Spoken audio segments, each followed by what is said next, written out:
Tout le monde sait déjà que la mob vote de Minecraft est nulle. Mojang s'est enfin exprimé, expliquant les raisons du drame et des polémiques autour des votes de mobs dans notre jeu cubique. Est-ce que cette année, on aura encore une mob vote? L'an dernier, une pétition avec des centaines de milliers de signatures et le hashtag Stop the Mob Vote a été lancé pour que Mojang écoute la communauté. Bref, on va discuter de tout ça maintenant. Le problème du mob vote débute chaque année lorsqu'on doit choisir entre 3 options. La créature gagnante sera ajoutée au jeu lors de la grande mise à jour annoncée pendant l'événement. Les 2 autres créatures non choisies sont écartées et abandonnées définitivement. Au fil des années, nous avons perdu d'incroyables idées qui avaient séduit au moins la moitié de la communauté. 5 votes ont déjà eu lieu. En 2018 et 2019, Mojang a préféré voter pour les biomes plutôt que pour des créatures. En pratique, il s'agirait de biomes qui recevraient des mises à jour avec de nouvelles fonctionnalités et chaque biome aurait une créature spécifique comme partie de cette mise à jour. Et, en gardant tout cela à l'esprit, vous pouvez déjà imaginer que l'une des premières et principales critiques qui apparaissent est « Pourquoi ne pas ajouter les 3 options ?» Mojang, multinationale possédant le plus grand jeu du monde, ne pourrait-elle pas faire un effort? Pour être honnête, on comprend la frustration de la communauté. Pour les joueurs déçus que leur créature n'ait pas été choisie, la répartition des votes montre que certains ont été plus controversés. Il y a déjà eu des fois où la créature gagnante a reçu moins de 40% des votes, ce qui a évidemment généré un énorme sentiment d'insatisfaction puisque les 60% restants de la communauté ne voulaient pas cette créature en particulier, mais voulaient les 2 autres. Et bon, de toute façon, c'est vraiment nul et on le sait déjà. La vie n'est pas facile et la démocratie est une erreur. Cependant, la principale critique, en réalité, c'est que Mojang semble paresseux. Pratiquement toutes les dernières mises à jour n'ont pas vraiment plu, ce qui pousse la communauté à être encore plus mécontente. Et à cause de cela, de nombreux youtubeurs et streamers brésiliens formulent toujours leurs critiques. Tu vas voter au mob vote? Je ne comprends pas du tout ce que tu dis. C'est lié au QSMP? C'est dans Minecraft? Un nouveau mob arrive et les gens doivent voter, c'est bien ça? L'un d'eux est très effrayant. Quelles sont les options? Vote the mobs, Minecraft. Découvrons les créatures de Minecraft. Ah, Penguin Tattoo. Waouh, je pensais que ça allait être un truc super. Merde, je pensais que ça allait être. Je pensais que ça allait être un truc de ouf, mec. Je pensais que ça allait être des démons, je sais pas. Non, je ne vais pas voter, je crois. Pourquoi ce gars ne vote pas, mec? Pourquoi il doit voter? Waouh, franchement. Pourquoi les mecs te forcent à voter? Pour un tatou ou un manchot? Pour un gars qui... Mais les 3. Quelle différence ça fait? C'est un animal au hasard. Si tu es là, tu veux l'ange de la mort à 7 ailes dans Minecraft et tu dis « Non, attends. Est-ce que je le veux vraiment ?» C'est fou, t'es dingue. Est-ce que je le veux? Tu vois? Un vote, un tatou, ça a du sens? Le problème ne se limite pas à cela. Mojang a lancé le mob vote pour impliquer la communauté et favoriser la participation aux grandes décisions. Mais cette ambiance positive disparaît vite car le mob vote génère surtout des rivalités et des attaques, comme l'ont noté certains youtubeurs. Et, messieurs, pendant de très nombreuses années, ils ont réussi à nous diviser. Pendant de très nombreuses années, ils nous ont montés les uns contre les autres pour qu'on se dispute. Non, celui-là est meilleur parce qu'il a telle utilité. Non, celui-là est meilleur parce qu'il est plus mignon. Non, celui-là est inutile. Et ainsi de suite. Ils nous ont divisés. Ils ont fait en sorte que des parents détestent leurs enfants. Que des enfants détestent leurs parents. Que des frères se détestent. Que des cousins se détestent. Mais plus maintenant. Parce que le peuple s'est réveillé. Le peuple a compris que cette division qu'ils ont créée ne profite qu'à eux et à personne d'autre. Le peuple, en réalité, choisit d'avoir moins de choses dans le jeu. Messieurs, en 2023, la communauté s'est unie et a demandé « Pourquoi ne pas ajouter les 3 ?» En creusant davantage, on constate que le tout premier vote Minecraft avait un format très différent de l'actuel. Plutôt que des vidéos animées sur chaque créature, ils ont présenté 4 croquis conceptuels avec de courtes descriptions de leurs fonctions. Et oui, tu as bien entendu, il y avait 4 créatures dans la liste initiale de ce vote, ce qui signifie que le choix était plus partagé que dans les votes que nous avons aujourd'hui. Lors de ce vote historique, ces 4 créatures étaient vraiment intrigantes.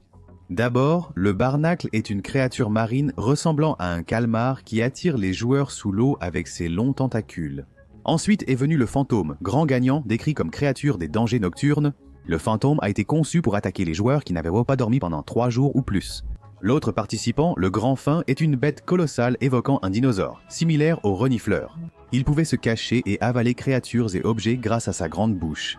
Et le meilleur dans tout ça, c'est qu'à mon avis, à l'origine, il était prévu qu'il puisse retirer les enchantements des objets, ce qui était inédit dans le jeu jusqu'alors et aurait été très utile. Enfin, nous avons affronté un mini-boss, le Wildfire, similaire à un Blaze mais équipé de grands boucliers pour se défendre. Cette créature n'a jamais été ajoutée à Minecraft mais apparaît plusieurs fois dans Minecraft Dungeons.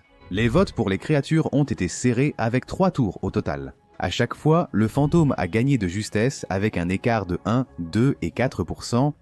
Et au final, le temps est le juge suprême. Et il a montré que la démocratie avait tort, puisque le fantôme est une créature plutôt ennuyeuse. C'est essentiellement l'inspecteur du sommeil, il n'y a pas à dire. Et sa seule utilité est de lâcher un objet qui répare l'Elytra, mais la plupart du temps, il est évité par tous les joueurs. Et à ce moment-là, la communauté était plutôt paisible, mais le vote montrait déjà des signes que cela ne fonctionnerait pas très longtemps. Passons maintenant au premier vote des biomes. Les options étaient les biomes taïga, savane et désert. Le désert possédait des dattiers, des oasis et des suricates. La savane avait des baobabs, des termites et des autruches. Et enfin, le biome taïga, le gagnant, apportait des baies sucrées, des feux de camp et bien sûr nos adorables renards. Ces éléments ont été intégrés dans la mise à jour village et pillage de Minecraft 1.14 qui a renouvelé les 3 biomes avec de nouveaux types de villages. Ce que peu de gens se rappellent, c'est que la promesse initiale de Mojang était que dans le futur, les 2 autres biomes seraient également ajoutés. Ce que nous savons aujourd'hui n'est pas vrai puisque le désert avec des suricates et la savane avec des autruches, jusqu'à présent, ne sont pas dans le jeu. La seconde élection des biomes a suivi le même schéma, avec comme option terre désolée, marais et montagnes. Les terres désolées auraient de l'herbe sèche, des cactus fleuris et des vautours. Les marais auraient des bateaux à coffre, des mangroves et une grenouille. Les montagnes apportaient neige, terrain amélioré et une chèvre. Comme vous le savez, elles ont gagné de justesse. Et dans ce cas, ils ont partiellement tenu leur promesse, puisque, comme vous avez dû le remarquer, les marais ont été réutilisés récemment dans la mise à jour Wild, apportant les grenouilles et les mangroves. Jusqu'alors, pour les votes des biomes, la communauté était plus satisfaite que pour ceux des créatures, car les perdants devaient revenir dans de futures mises à jour. De plus, nous obtenions toujours de nouveaux blocs, ressources et créatures. Ce drame autour du mob vote est revenu l'année suivante avec un nouveau vote pour les créatures. À cette occasion, nous pouvions choisir entre Mubloom, Iceologger et Glow Squid. La vache jaune vivrait dans les forêts fleuries, interagirait avec les abeilles et apporterait une nouvelle fleur. L'Iceologger serait un mage redoutable, une variante des villageois, qui aurait des pouvoirs de glace et promettait des comportements intéressants. Quant à la Glow Squid, la fameuse pieuvre lumineuse, elle promettait au départ seulement d'éclairer les zones sombres. En gros, une pieuvre avec des LED. Comme vous le savez, la démocratie est une erreur. Avant le vote, Dream, le plus grand YouTuber Minecraft, a incité sa vaste communauté à voter en masse pour la pieuvre à LED, ce que beaucoup ont pris pour une blague. Il se trouve que la blague a échappé à tout contrôle et que la pieuvre a effectivement gagné, ce qui, pour moi et pour pratiquement toute la communauté, ne fait que montrer à quel point les votes peuvent être facilement sabotés. Après cette controverse, le vote a opposé le Glar, le golem de cuivre et l'allée, 3 options vraiment en dessous. Le golem de cuivre en particulier était celui que j'aimais le plus, parce qu'avec lui viendraient des boutons en cuivre et il pourrait interagir avec eux. Avoir un mini golem qui active des boutons pourrait permettre de grandes fermes de redstone.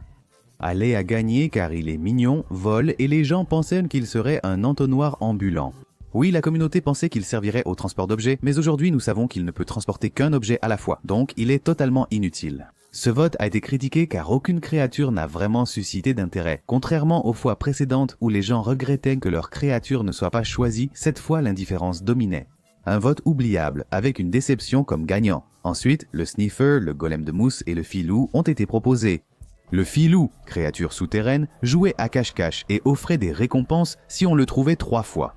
Le golem de mousse était un petit golem en pierre transportant des objets semblables à un présentoir ambulant pour décoration. Le Sniffer a remporté et a été présenté comme une créature ancienne et mystérieuse. On trouve ses œufs partout et on peut ressusciter les Sniffers. C'était la créature la plus fascinante et aboutie. Et ce vote a montré qu'avoir une créature clairement supérieure peut faire toute la différence. Et Mojang a apparemment réussi sur ce coup, parce que presque tout le monde était satisfait du choix. Mais comme certains n'apprennent pas de leurs erreurs, le vote suivant a encore changé les choses. Cette fois, la compétition était entre 3 animaux réels, le tatou, le crabe et le manchot.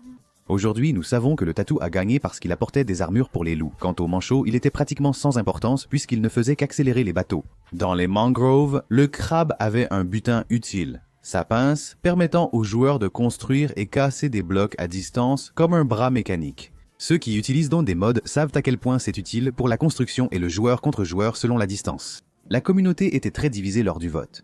Les constructeurs soutenaient le crabe pour son utilité, d'autres préféraient le tatou pour sa capacité à protéger les petits loups. Les vétérans voulaient de nouveaux outils, les jeunes préféraient améliorer les animaux de compagnie. Tout cela a mis en avant un débat sur le format des votes, beaucoup demandant pourquoi pas les 3. La communauté débat vivement sur la modification du système de vote de Mojang, d'où proviennent de nombreux clips de plaintes de membres brésiliens.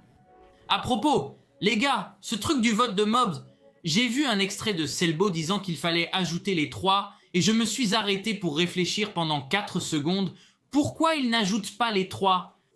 Putain, je ne comprends pas grand chose à la programmation, je ne comprends pas grand chose à Minecraft. Je joue juste au jeu depuis 12 ans.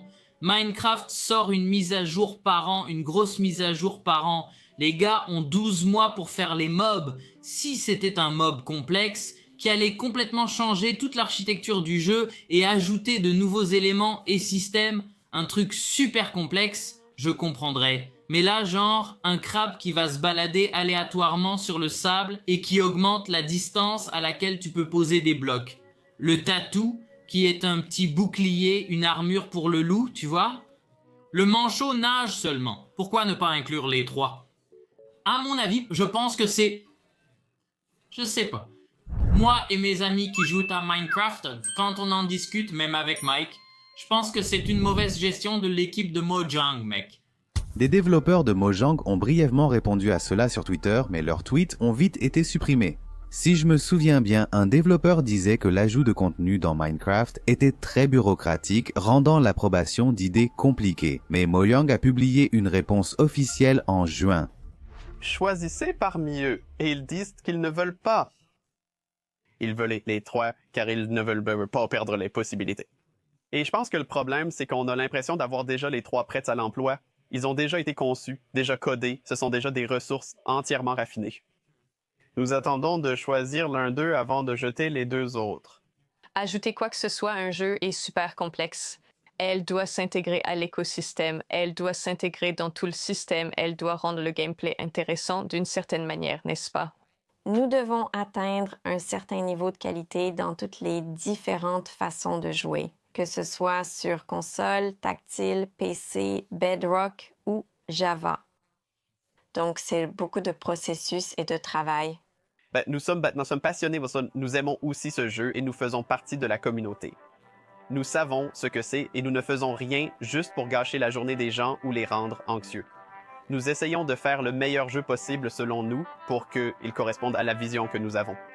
Mais tout cela comme pourquoi pas tout le monde commenter partout, faire des pétitions, tout ça, c'est de la passion. Et ça montre que les gens se soucient vraiment de ce que nous faisons. Je pense que c'est ce que j'aime le plus dans la communauté de Minecraft.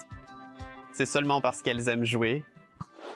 Et, enfin, une chose que nous savons, c'est qu'ils entendent vraiment le bruit de la communauté et qu'ils ont compris toute la problématique et tout le drame derrière les votes de mobs dans Minecraft. Personnellement, je pense que même si cela explique la raison pour laquelle ils ne sortent pas les 3 mobs, il reste quand même beaucoup de temps pour développer une seule mise à jour par an. Pour moi, s'ils s'organisaient, il serait possible d'ajouter 3 mobs, surtout en considérant que certains sont bien plus pertinents du point de vue du gameplay que d'autres.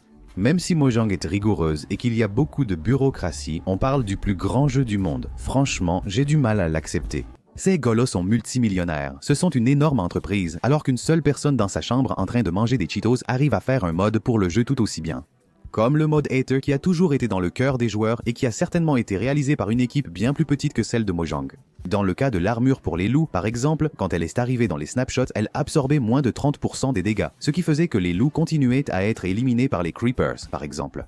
Mojang a pris en compte ce retour et l'armure est désormais presque invincible. Espérons que l'entreprise nous écoute et que le mob vote offre de meilleures options cette année.